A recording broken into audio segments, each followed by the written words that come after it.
It's time for the Dane by Local podcast, Let's Get Local. Each month, we'll feature DBL members and hear their stories. So let's jump into our next episode.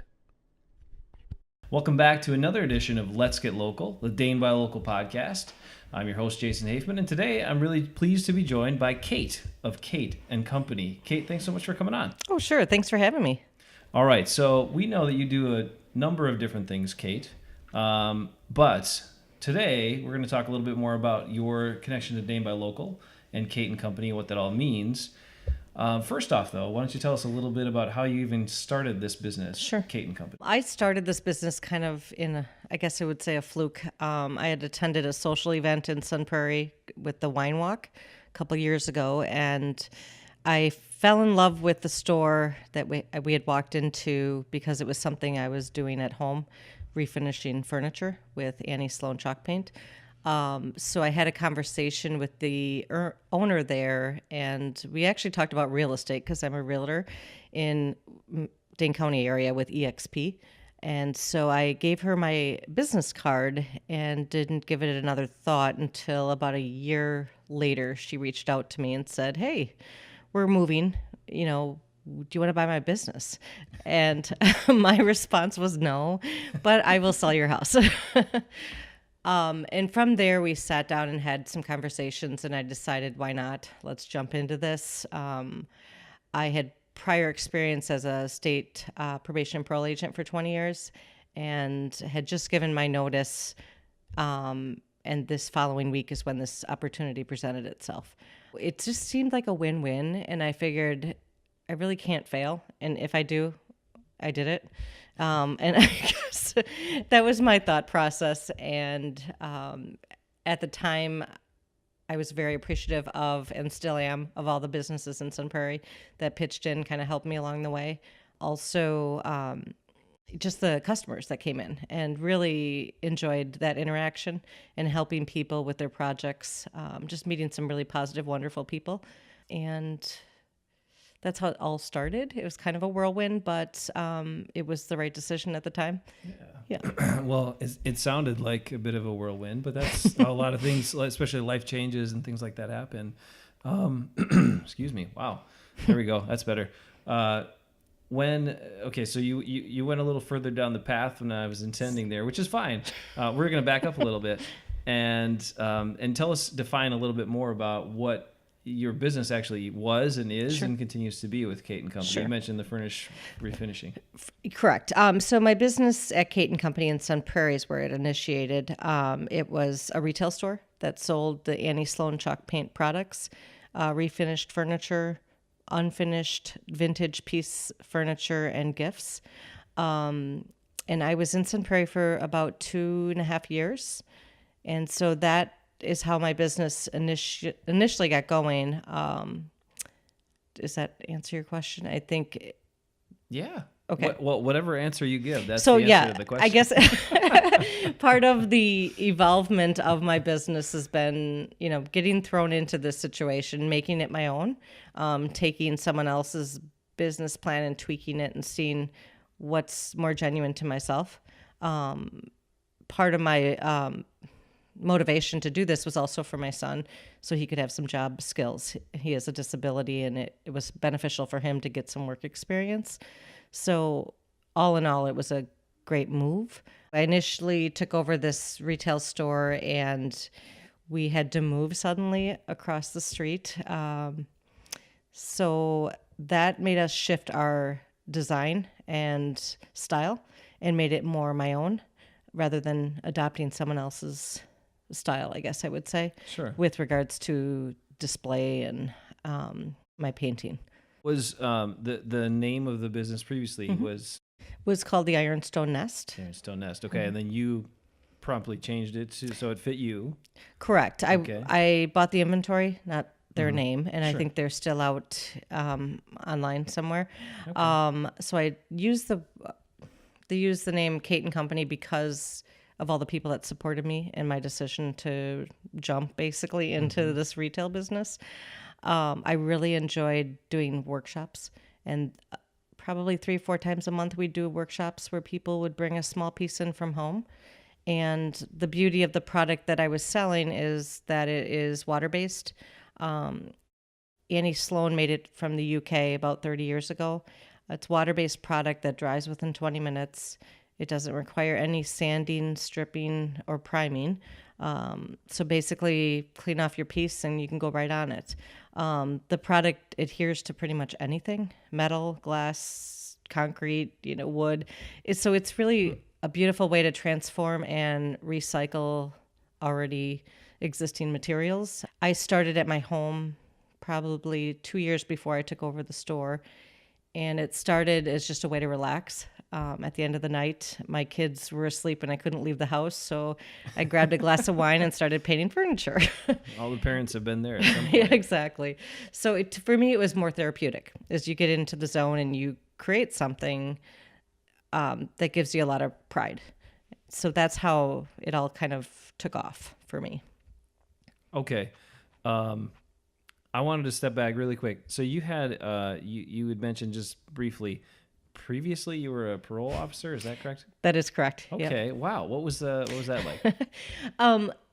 That was, interesting. I like dealing with people, and it wasn't a job where you're sitting at your desk all day. So to me, I really enjoyed that interaction and working and helping people get a step up, because a lot of people make some poor choices, and doesn't mean they're terrible people, but they also need someone to help and guide them, to motivate them to make some positive changes. I guess I've always believed in helping other people, and I was brought up that way. So being a probation parole agent was a natural progression for me for my career path. I did stop because I got hit in a car accident. Someone hit me, and I ended up with a really bad post-concussive syndrome. And so that was the impetus for giving my notice with the state, because I thought life is too short.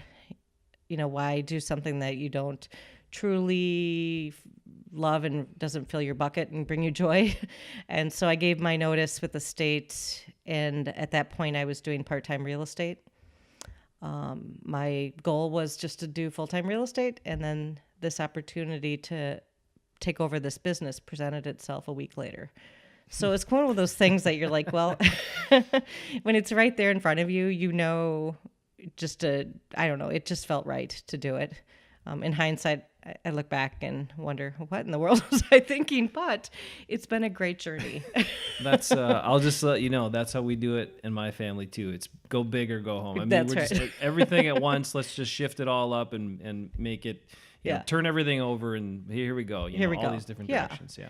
I think that's a good thing, because people are constantly changing, and I think I would have regretted not taking that jump, most definitely. Absolutely. So that's quite an interesting shift, though, getting into real estate and then trying to go real estate and then finding that avenue into what ends up really being something that, like you said, it's a business and it's a venture, but it's also something that you really enjoy doing. Correct. And it's therapeutic for you. So what more could you want out of something, right, that you actually get some money from? Sure. Tell me a little bit. Now, you mentioned the how it went in Sun Prairie. You took over there. How long were you, did you have the location in Sun Prairie? Because I know things have changed a little bit since then, and we'll talk about that journey too. Sure. But how long were you in Sun Prairie? I was in Sun Prairie about 2.5 years. And at that point, my lease was ending, and I wasn't ready to commit to a 5-year lease. Part of that was due to real estate and seeing what's out there, and seeing that I could possibly purchase something myself and pay myself instead of paying someone else's mortgage. But also a 5-year commitment when I lived about 35 minutes away was a little too difficult for me. So I had decided to move to Verona. In the town of Verona, I moved and shared a space with a company called Imbutu Trade. It's a fair trade store on Fitzrona. And we shared the space up until about last month is when I closed my doors there. Well, that's interesting too, because I think a lot of people, if you've got a small business that you're starting up and trying to get going, and it's just down the street, or it's in the same community you live, it's a lot easier to maintain and manage that than when you're doing it from, like you said, 35, 40 minutes away. Correct. Correct. Yeah, from home. And when you have a family and you've got other Right. responsibilities and other things in your life that are really important. True. Yeah, and I did have some fantastic people that worked for me, and I really enjoyed just their artistic eye and the positive things that they brought into my business was really unexpected, but really I was very grateful for them. And that's helped me ultimately to pursue another group of entrepreneurs.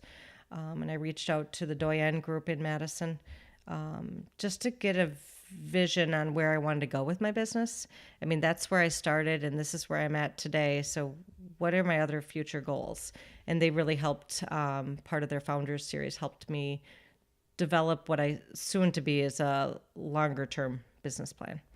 Oh, that's great. And it's also goes to show you and anyone that starting a business, not only is it difficult, but oftentimes it can evolve. You know, what the plan you had, the ideas you had initially can turn in different directions. And as long as you're true to your core and doing what you want to do, and you kind of roll with those things and figure out where it fits best, I think that's all part of the journey. It is, and I would definitely agree with you on that, because you start off thinking, oh, this is what I'm going to do, and you end up in a different direction. But it's for me, it's been all a real positive journey. Like I said, I really enjoyed doing it, and I am still doing custom work for people, and I'm eventually going to branch out this fall, hopefully doing workshops around the Dane County area where I would bring my product in and we'd replicate the Paint What You Love workshop, which is where people bring a small item that they can carry in, which doesn't mean dressers, unless you're my family who just didn't listen and brought their dressers. So it's a great opportunity for people to just avoid being perfect and just paint. And there's some beauty in that too. This is a product that if you don't like it, you can just paint over it. And there's no mistakes. So I enjoy that part of it. And it lets you just kind of dive into your creative. Okay. So Kate, tell us a little bit more about some of the workshops that you like to do and that you plan to do moving forward. Sounds good. When I had my retail store in Sun Prairie, we would do a 101 class where we'd actually just try different techniques. Because some people like a chippy look, farmhouse look. Some people would like a smooth, modern finish.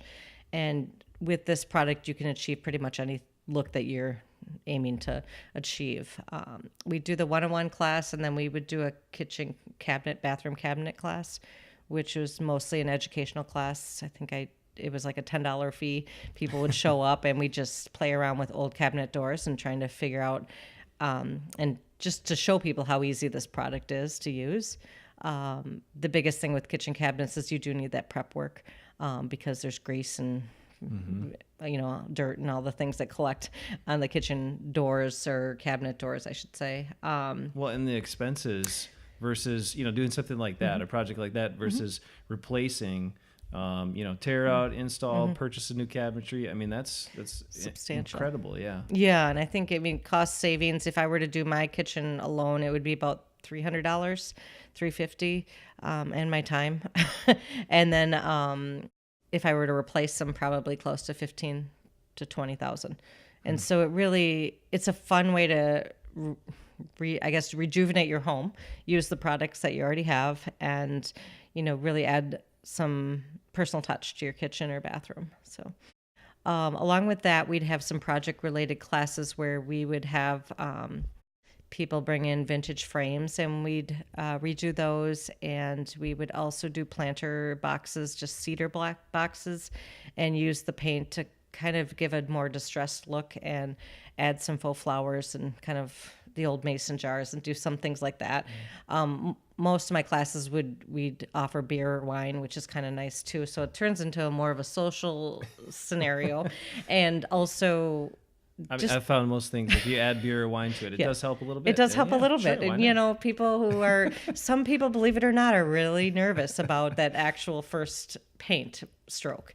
And I'm like, it's really fun to see people who have never done something like this tackle that. And oftentimes during the day, customers would come in picking paint, and I'd have a new person come in and they would say, oh no, I can't do this. And it just to hear them my other customers that are in the store convince the new person that they can do it, and just to follow up with them and see the before and afters and the joy. It's really amazing. Along with that, we've done some classes where it's been a meeting class. We did a Families Behind the Badge class for law enforcement families. And we held our meeting, and we also, in conjunction with the meeting, we worked on some old frames. And so it really was a kind of a powerful meeting where we could talk about some issues and create a beautiful thing. So I really enjoy that. My future come fall would be to create some sort of retreat for women, where maybe it's a half day of a painting project combined with yoga or a topic. And so that's my kind of out there in the cloud idea, but I still really feel strongly about the workshops, and I'm going to be renting space throughout Dane County to bring workshops to people. Oftentimes getting people to come to a physical space can be a little challenging. So I'm still trying to feel out how that's going to work. But people really enjoy them. And usually people follow up by wanting more. And so that's always a good sign. Well, and you already know, wine or beer. Wine or will beer. help them come. That's how I started. Little food. Little food, yeah. You gotta Little have food, wine and beer, boom. Boom, yeah. So I think those are really fun ideas and sound like they'd be really, educational, great experiences, memorable things. I think that it's interesting. We go through all of these things in life, and we think about as the years go by, and as we get, you and I, people get to our age, we end up, things just fly by. And what do you remember? When you really look back, it's some of those experiences, right? So I think you're providing people with some of those memories that'll last a long time. Yeah, I think so. Thank you. I do think because of with the way society is today, and I felt the pressure with retail business, and not being able to continue that was really hard for me. As we can see, a lot of small businesses are closing up and not able to sustain themselves. And I really, as part of the Doyen group, I was part of their founders group, I really challenged myself to say, how could I bring what I love to other people without having that physical space? And that to me zeroes in on what I love doing rather than ordering inventory and ordering gifts, just to narrow down just to the paint and creating more of a destination for people. That's how I tried to create my store. When I was in Sun Prairie, people would walk in being like, I love this place. It makes me happy. And happy is fantastic. It just doesn't pay the bills necessarily all the time. So I have been successful in bringing joy, I think, to people's life and helping them push outside their comfort zone and allow them to create something they didn't know they were capable of doing. So I really think that's been a wonderful experience for me. Working with real estate and having the store was a little challenging because the real estate market is cooking up really quickly. So now closing my store allows me to spend more time doing that, but also allows me the flexibility to do the custom painting right now. Real estate and furniture kind of go hand in hand. I've had a lot of customers getting rid of beautiful pieces, and their option would be Goodwill or, a landfill. And if I can rehab a piece and either bring it back to that customer or, sell it to someone who will re-love it, it's an important to making my, my footprint on the world is, create less IKEA type furniture and maintain those solid pieces that have some sort of nostalgia to people. When you mentioned earlier about the closing of the physical space, made me, that begged the question then, how does this still exist, and what's your vision of this still existing? And I think that's great. Focusing more on the workshops, bringing experiences and bringing yourself and your expertise to people. I think that's wonderful. And it also shows you that there's just a lot of different ways to have a small business, and there's a lot of different definitions of how that business can be successful. True. And yours may be different than other people's, but it works for you, and that's great. Right. And that's, I think, the biggest challenge will be, how is this going to look in the fall, and how, and I probably will make some mistakes, but it'll be part of the journey. And I guess I don't focus on things that are mistakes, and I try not to focus on adversarial events. I kind of twist them and make them more of a positive experience for myself. And that's what I would hope in the future for my Kate and Company's business. My brother has a place that he bought, and he doesn't need the space, so I have a huge shed at my disposal, and my plan is to renovate that and see where it goes from there with regards to having some women's retreat or men retreat. We did have a lot of men come to the cabinet class, more so than the paint what you love class, but and it was a great date night for certain people, and it's just fun. I really enjoy that piece. So one thing I wanted to step back to and go back to quick is you had mentioned, and this is kind of themed with everything you've been saying, is that your biggest passion above anything is trying to find ways to help people and enrich their lives and make a positive impact on some level. And I know you mentioned your son a bit. How is being his mother? How is, if you're willing to share, if not, we'll just cut this out. Sure. But how do you think that's kind of shaped you and where you are now? With regards to my son? Yeah. Well, I have 3 boys, and I think being a woman, a mother, entrepreneur, and for them to see me push myself out there and not worry about, I can't do this, or what if I fail, is a great message to leave with them. My middle son, who has the disability, really enjoys, he says it's his shop, when we had a shop, and people would ask him, do you paint all the furniture? And he says, yep.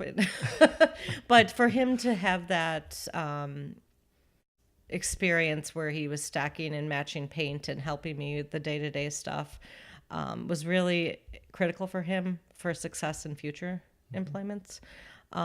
It's led to a lot of different involvement in the community and with different businesses, and trying to get him set up with his own future success with a job.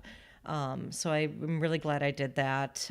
My oldest son is out of the house, and I know he appreciates what I do, but he's on his own and doing his thing. But I do think it's important for kids to see their parents being successful, just to be able to give that message that do what you love is really important, and not waste time being in a job that you don't care for, because life's too short is the biggest message I've kind of taken away from it all. And it's like fear or faith. You can't have both, so make a choice. And I want to choose to have success, whether it's financial or more just in your life and how you perceive things. Well, I think what you're doing too is doing what all Dane by Local members do, which is just helping make Madison and this whole region more unique. And I think that's just, the more color, the more experiences we have, that's just what makes our community really special. So it does. Yeah. I love this area. I grew up here, so it's just, I'm not going anywhere for a while. All right. Now I've got to get you with the speed round. We haven't done that yet. Okay, so I'm going to give you some categories. All right. And I want just your gut reaction, quick answer. Okay. These are with the idea of these are locally themed. Okay. So give me something, local business, nonprofit, place, experience, what have you. Okay. All right, so ready? Sure. All right, so first, what about a local restaurant? Paisans. Okay. And how about a local festival you enjoy? Bratfest, I'd have to say. How about, this one's interesting. What about a view or sight in this region? The Capitol. I think that just, yeah. Well, it's at the center of a lot of things, so It is. that makes sense. Okay, what about a street name that you... I would say Monroe Street. Monroe Street. Very nice street. And last and most important, your favorite eating utensil. Spoon. Spoon. Oh, I haven't heard spoon yet. No? We've had sporks. Sporks. A lot of people like forks because you can stab things with them. Oh. Nobody's gone with chopsticks yet. No, that's too bad. So they don't like to be challenged when they're eating. I like chopsticks. But yeah, spoon. Spoon. Yeah. Very good. Very useful tool. Okay. So knowing all of that and everything you're doing with Kate and Company, and of course you're a realtor in the area too, Kate Belducas, check her out. What do you kind of see for the next few years 5 years for yourself, continuing on with this, continuing on to make an impact here locally with your business and just bringing experiences and joy to people? Sure. I know I will continue in some avenue with what I've already developed. I have a strong following, and it's really feeding my passion for helping people. And so I will continue that in some fashion. It'll most likely evolve into workshops or some sort of retreat events for women and men in the area. It's hard, I think, as we get older, I will speak for myself, is to have those connections with people, because I think people are so focused on social media and not having that connection with their peers. I think that's important. And not to be stereotypical, but a lot of men will go out to the bars, hang out, watch some sports, and do their thing.